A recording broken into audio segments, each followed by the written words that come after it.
in yesterday's episode, we talked a little bit about the revenue structure, Apple's revenue structure shifting towards services, moving away from iPhone. We have a little bit more detail here today regarding smartphone shipments, and the situation seems worse than originally imagined. Pretty much everybody in the game is down, and down pretty substantially, with the exception of Huawei. Huawei is way up. Oppo's up a little bit, but Huawei is way up. And if, depending on how you want to read this graph, some of that growth had to come from Apple and others.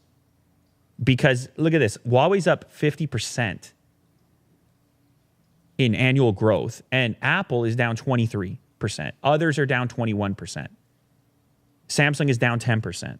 So is Huawei gobbling up exactly some of that market share? Are they eating Samsung and Apple's lunch? It's possible. Or are typical Apple customers easing up? And is Huawei moving into new places, new markets, new customers at different price points? This particular graph doesn't tell us all of that, but either way, it says something about the smartphone marketplace. It says that the leaders, who we've come to expect to be growing forever, at least it's been that way for a while, are now showing some signs, some chinks in the armor, so to speak. Yeah, things are shuffling. That's for sure. Like, things are moving around. Like, this is obvious looking at this graph here. But yeah, there's a lot more moving parts, I think, beyond just like maybe Huawei and Samsung and Apple, with the phones being purchased from different companies. I don't know. There's, like you said, different regions, countries, and they're moving into different areas of the world and selling different models and budget phones. So I don't know. But, now, the other thing that's interesting on this particular graph is that the overall shipments are also down 6.8%. So there is kind of this global slowdown in smartphone interest, which is happening, a bit of fatigue that we talked about. I've been talking about for a while. It looks like it's setting in now, at least in the numbers. We can see it in the numbers now.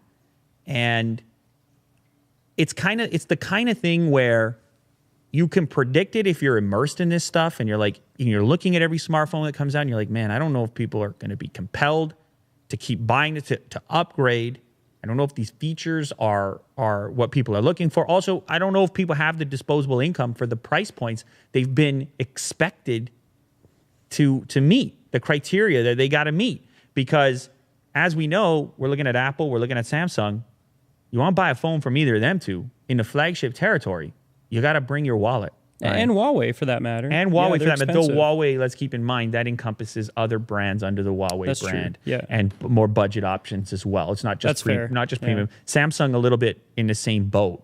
Apple, it's all premium, right? So that's possibly why they've been hit the most. Now, another thing I should mention while on this topic, because I know a lot of Apple people, analysts, and so on, they sometimes look at a chart like this and misconstrue the point that I'm trying to get across, or possibly these researchers are trying to get across. This specifically is in relationship to smartphone units, right? This has nothing to do with profit, because that analysis is always skews differently, because Apple, with that high price point, that premium product, is typically experiencing higher margins than a company like Samsung and others. They've figured out supply chain and they make tons of money, but everyone knows that, billions and billions of dollars. So this is units, this is users, this is people upgrading. Either way you want to slice it, not great for Apple.